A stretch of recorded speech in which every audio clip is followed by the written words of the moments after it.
All right, guys, let's do this. What up? It's JoJo on the radio. This is the iHeartRadio Countdown. I can't believe, Gracie Abrams, I'm finally meeting you. How are you? I'm good. How are you doing? I'm doing awesome. Congrats on, I mean, we got a lot to chat about, but congrats on, in a nutshell, everything. Oh, my God. Thank you so much. Thank you for having me. I'm a big fan of your show. Thank you. Well, I love back. Right off the top, what or who inspired you to want to do this? I mean, because this is, I mean, it's a loaded question.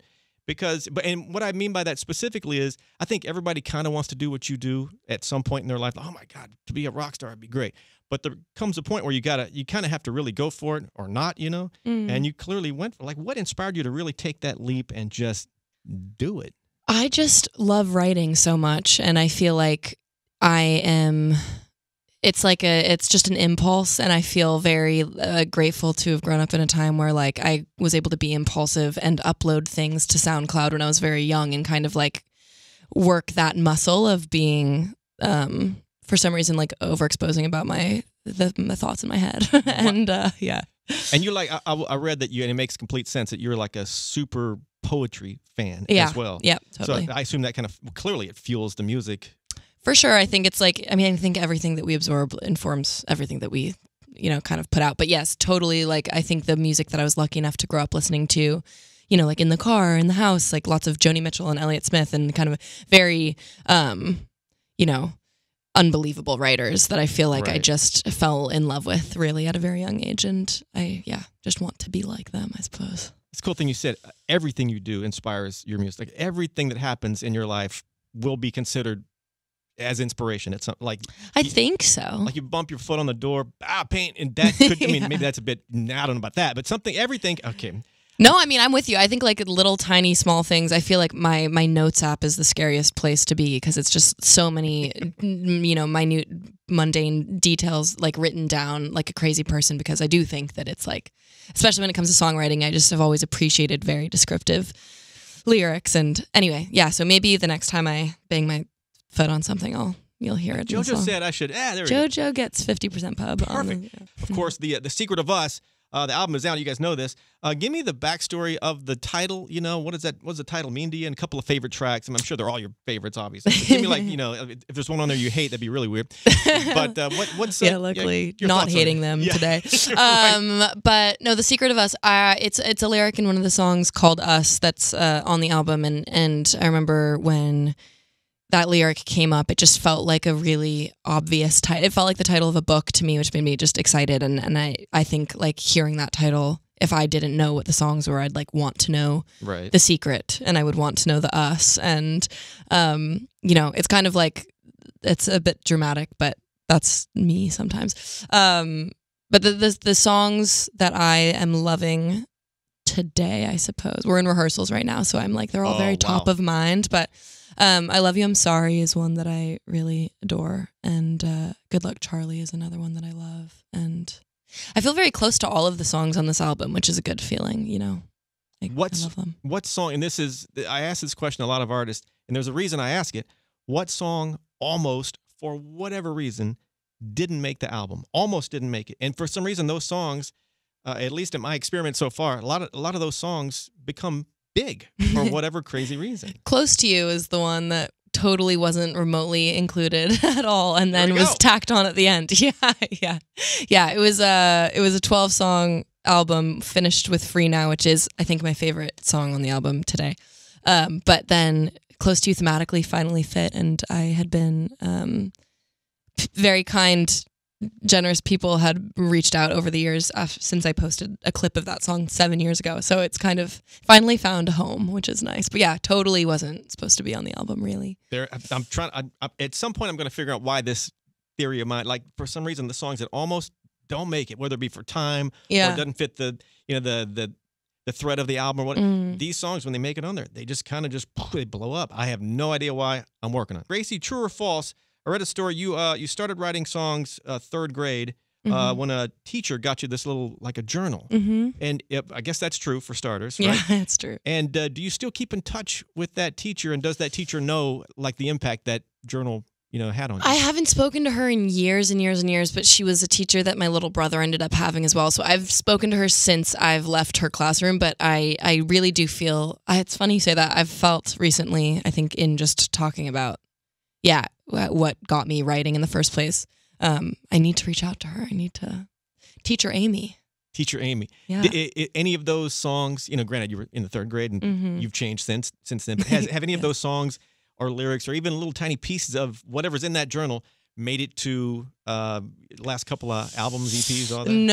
Nope, not a shred, which I think we're all lucky for. You got to start somewhere, right? Yeah. Gracie, when did you have your first, I guess we'll call it your first, oh my God, I think people are kind of recognizing me in a moment? Like whether it be like, in the mall, I think that's Gracie Abrams, that kind of thing.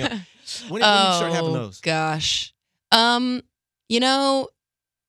Only very, very, very, very, very recently have I felt sometimes. But the thing is, honestly, everyone's so cool and sweet and kind, and I've been very lucky to have like really pleasant interactions with strangers for the most part. So, but yeah, not till truly, I feel like a couple months ago did I start to like, when you can, regardless of what environment you're in or like what it is that you do, you can like feel eyes. Right.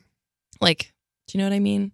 Sometimes it's that feeling and you're like, what in the world? So I'll be like, what do they look, But anyway, yeah, kind people. So I guess you've enjoyed it so far. I mean, it's, for a good reason. I mean, loving the music, I would have to assume, I think it's always, it feels good when. And a little weird too, I guess, but. Totally weird. But also like, it means something to me when I hear that the songs that I have written mean something to somebody else. I can imagine. And you're going to hear that a lot more, obviously. The Secret of Us tour, September kicking off. You mentioned you're in rehearsals right now. Yeah. How are rehearsals? Like, give me exhausting, fun, all that good stuff? All that good stuff, yeah.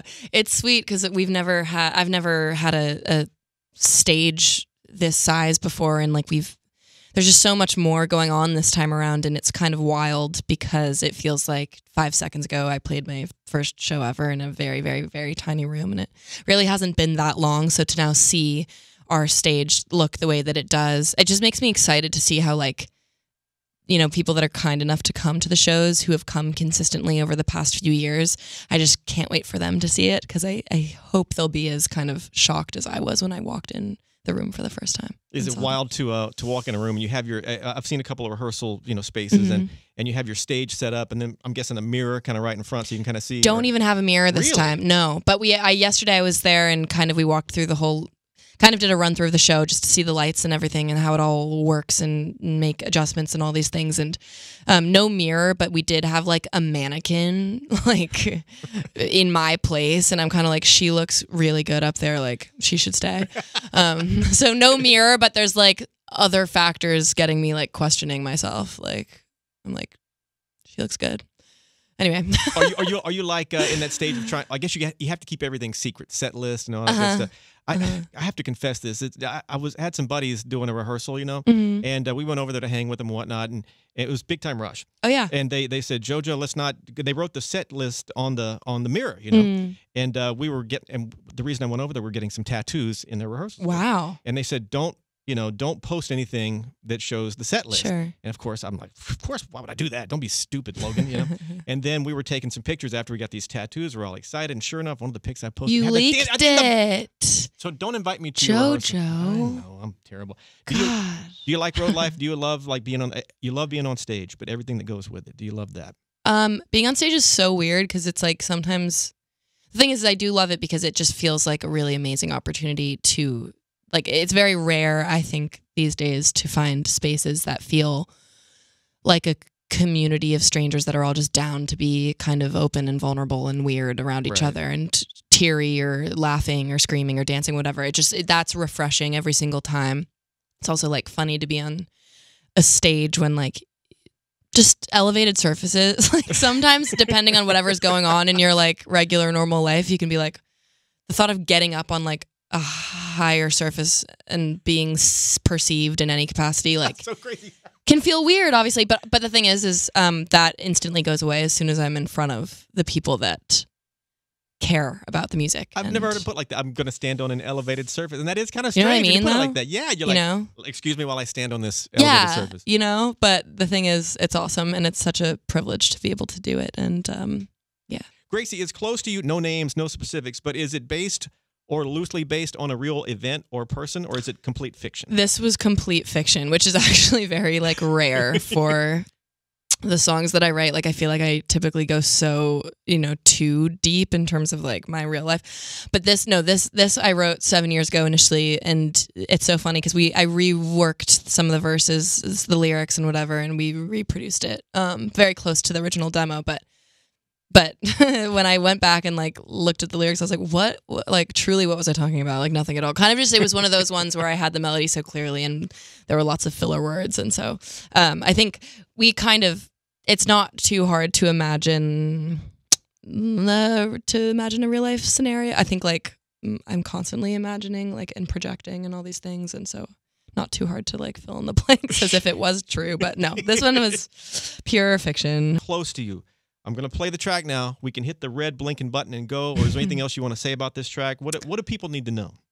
Oh, man. Well, I love this song now. When I initially wrote it, I was like, oh, who is this person saying these things? But I actually love this song, and I've loved seeing people take it in and like dance with their friends. And I never thought that I would have a song that's like you dance with your friends to that song. Well, everything is typically like slower and sadder, and so this has been a real joy for me to just like witness people adopting it and making it their own. So yeah, I'm just again stoked to be here and grateful they're playing it. I'm pumped you're here, and let's do a 2-part question. Okay.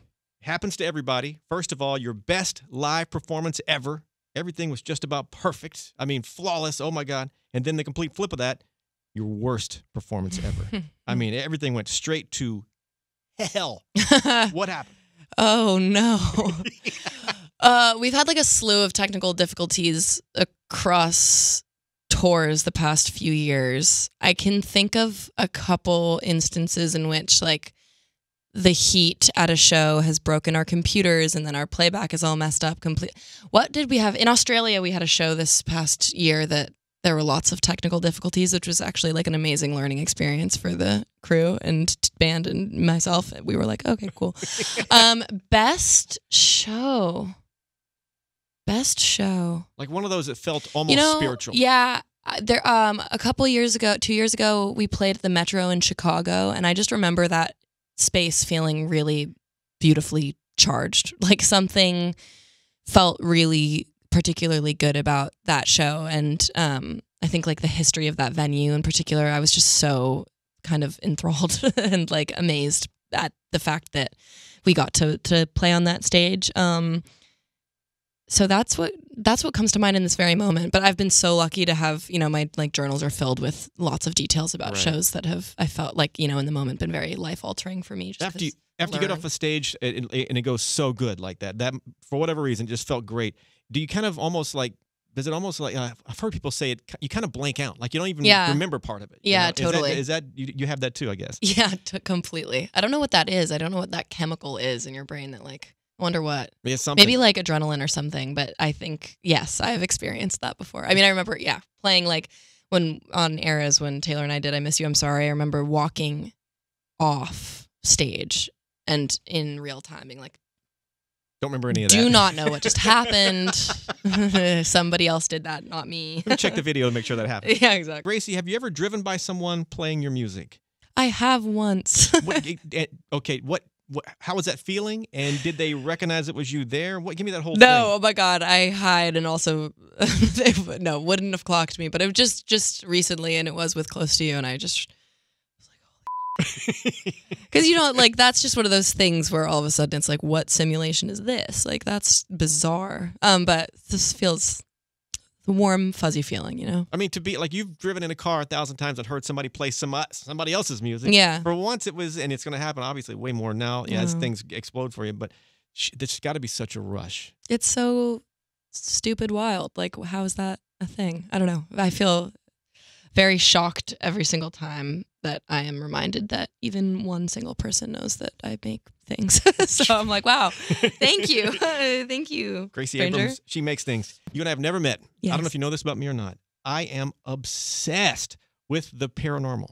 Haunted houses, ghost, all that stuff, year-round, not just because Halloween's coming up and all Really? that. I have a podcast called Paranormalish. I talk to people who've had these real paranormal encounters. You'd be shocked at the stories I've heard. Wow. Have you ever had anything you would consider a paranormal encounter? If you haven't, that's totally okay. Well, what makes it paranormal to you? Maybe kind of unexplainable.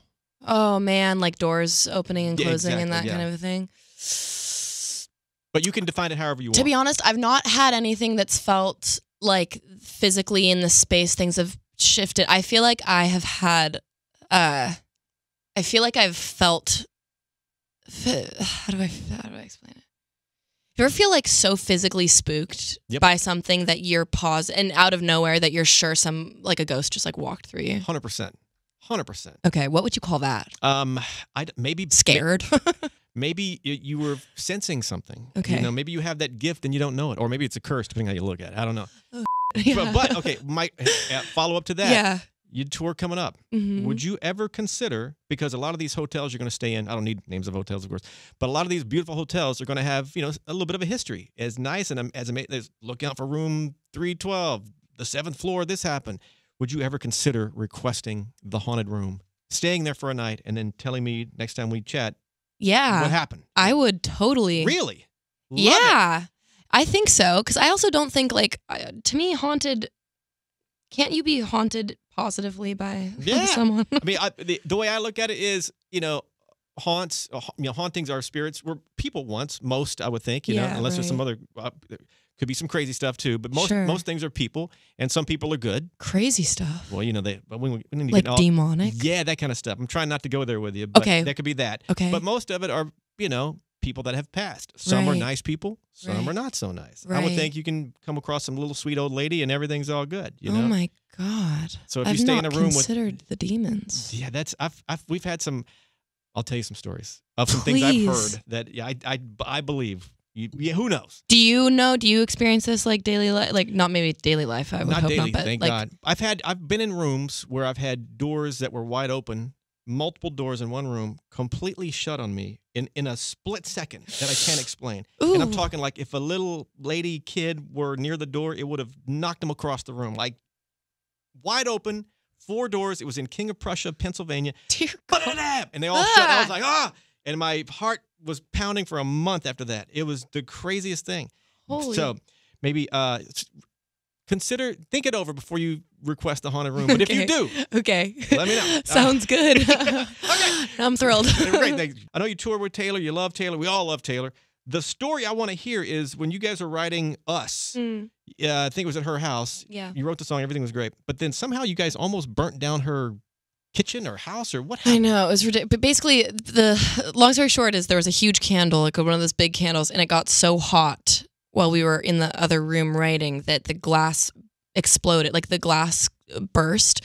And so it was just this like open raging flame. But she's so like quick to save the day. Like truly within 5 seconds, it was all handled because of her. And I just stood back and filmed it like a useless freak. So, you know, call her if there's a house fire and not me, maybe. So looking back on it, you wish you would have like participated in the putting out of the fire No, more so? Absolutely not. I feel like I served my role perfectly, and now we have this immortalized moment. But anyway. You know what? I do a lot of candles, so maybe I didn't realize. Be careful. They can get so hot the glass just... Yeah, just be careful, because you trust that it won't. Because you think that it shouldn't. But it could. Oh, my God. All right, Gracie, now you got me stressed. You're such a writer. You live for it. You love it. This is the impossible question for a writer. What's your favorite lyric you have ever written? Past, maybe something present, maybe it's something you're working on. I don't know if you can say those type of things, but favorite lyric you've ever put down? Ooh.